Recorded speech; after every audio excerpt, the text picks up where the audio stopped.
មកស្ទៃអស់គ្នាមកមើលស្វាយខ្ញុំនឹងអស់គ្នាមើលស្វាយខ្ញុំផ្លែអស់ទោះហើយមែននេះធំណាមួយនេះមើលធំជាងមុខខ្ញុំទៀតមើលផ្លែបាន3ឆ្នាំ4ឆ្នាំហើយសំខាន់មើលផ្លែដល់ដីនេះមើលផ្លែធ្លាក់ដល់ដីនេះធំមែនទេល្អ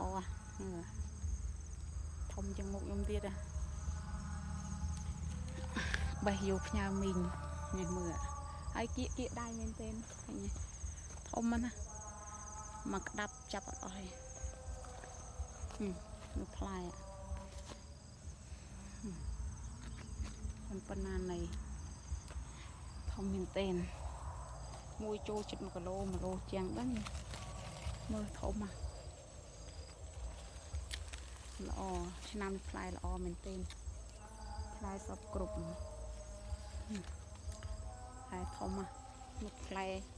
ទៀតទៅក្រៅលបងទៀតអូអានេះបាក់ចុងស្វាយមួយ